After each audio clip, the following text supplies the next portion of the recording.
Dalam video kali ini, saya akan mengajak teman-teman untuk kita bersama-sama untuk merenungkan atau merefleksikan sabda Tuhan dari Injil Lukas. Di dalam Injil Lukas, ada sebuah perikop bagus untuk kita pelajari. Judulnya, Pengajaran Khusus untuk Para Murid. Apa yang diajarkan? Mari kita baca perikopnya. Injil Lukas bab 12 ayat 1 sampai dengan 7. Sementara itu beribu-ribu orang banyak telah berkerumun, sehingga mereka berdesak-desakan. Lalu Yesus mulai mengajar, pertama-tama kepada murid-muridnya. Katanya, waspadalah terhadap ragi, yaitu kemunafikan orang Farisi. Tidak ada sesuatu pun yang tertutup yang tidak akan dibuka, dan tidak ada sesuatu pun yang tersembunyi yang tidak akan diketahui. Karena itu, apa yang kamu katakan dalam gelap akan kedengaran dalam terang, dan apa yang kamu bisikkan ke telinga di dalam kamar akan diberitakan dari atas atap rumah. Aku berkata kepadamu, hai sahabat-sahabatku, janganlah kamu takut terhadap mereka yang dapat membunuh tubuh dan kemudian tidak dapat berbuat apa-apa lagi. Aku akan menunjukkan kepada kamu siapakah yang harus kamu takuti. Takutilah dia yang setelah membunuh mempunyai kuasa untuk melemparkan orang ke dalam neraka. Sesungguhnya aku berkata kepadamu, takutilah dia. Bukankah burung pipit dijual 5 ekor 2 duit? Sungguh pun demikian, tidak seekor pun daripadanya yang dilupakan Tuhan. Bahkan rambut kepalamu pun terhitung semuanya.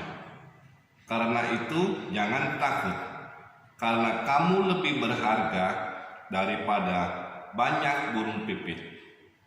Demikianlah Injil Tuhan. Terpujilah Kristus.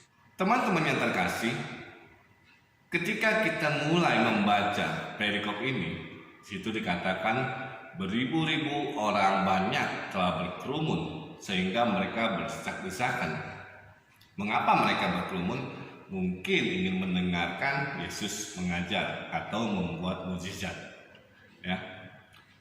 Lalu Yesus mulai mengajar, tetapi pertama-tama kepada murid-muridnya. Katanya, waspadalah terhadap ragi, yaitu kemunafikan orang Farisi. Mengapa Yesus mengumpamakan kemunafikan orang Farisi seperti ragi?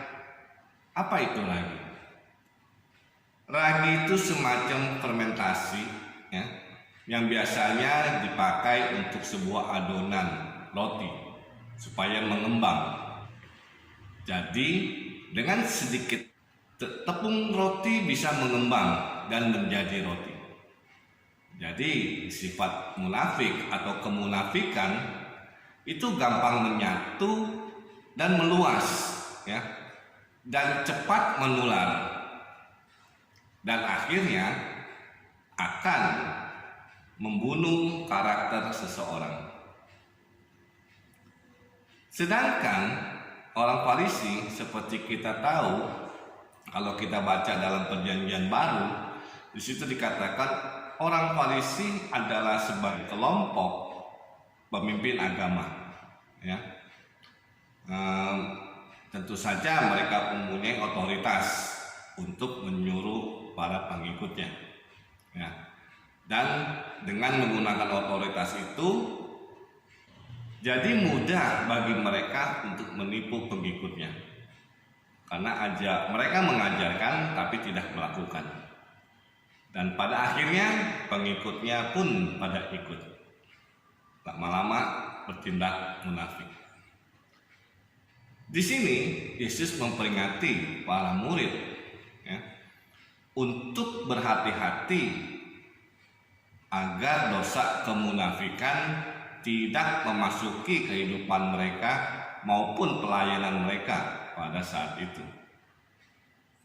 Jadi bisa dikatakan kepada muridnya, jangan jadi orang munafik.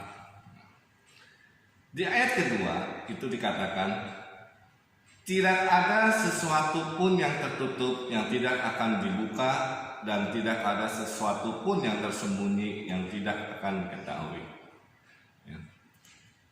Dengan tegas Yesus mengingatkan para murid bahwa kemunafikan seseorang itu walaupun sudah disembunyikan sedemikian rupa, pasti suatu saat akan terbongkar atau ketahuan. Ya, dengan kata lain, apapun kemunafikan yang dilakukan orang, ditutupi dengan segala kebaikan tingkah laku supaya dilihat orang, itu lama-kelamaan akan terbuka. Ya. Kenapa? Karena Tuhan melihat hati. Ya. Jadi bisa dikatakan Yesus menginginkan para murid itu untuk jujur, hidup dalam kejujuran, kesederhanaan. Ketika kita mau menyatakan kejujuran atau kebenaran, atau istilahnya tidak mau ikut-ikutan bermunafik, mungkin kita takut, ya. Takut kepada pemimpin, takut kepada istilahnya takut dikucilkan, atau takut dimusuhi dan dijauhi. Bahkan kita juga takut akan dibunuh. Ya. Disinilah ya, kenapa ketika kita merasa takut akan manusia, Tuhan Yesus menegaskan sekali lagi, jangan takut. Seharusnya yang harus kita takuti adalah Dia. Takutilah Dia. Takut akan Tuhan. Kenapa? Karena Tuhan mempunyai kuasa. Selain untuk membunuh, Dia juga bisa melemparkan orang ke dalam api neraka.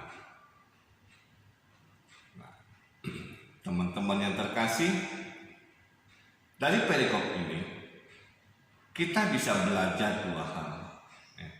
Yang pertama, kita diajak atau disuruh untuk waspada atau berhati-hati, atau juga untuk berjaga-jaga supaya kita tidak jatuh dalam dosa kemunafikan. Yang kedua, takutlah akan Tuhan. Ya. Dua poin itu bisa kita pegang atau kita pelajari atau kita bisa refleksikan. Nah, pengajaran atau peringatan Yesus kepada para murid juga ditujukan kepada teman-teman dan saya. Ya. Bisa jadi teman-teman dan saya sudah mulai tertular oleh virus kemunafikan. Ya. Mungkin kita ingin dilihat hebat, kelihatan suci, berpenampilan religius, ya, atau gila hormat, atau kita mau berbuat sesuatu ingin dipuji orang. Nah, kalau itu sudah terjadi sama kita, cepat-cepatlah bertobat. Sebagai refleksi kita saat ini, walaupun teman-teman dan saya merasa tidak dihargai oleh manusia atau diacuhkan, bahkan oleh dunia, Tuhan Yesus berpesan, jangan takut. Ingatlah, di mata Tuhan kita semua berharga. Jangan takut, tetap setia sama Kristus. Renungkanlah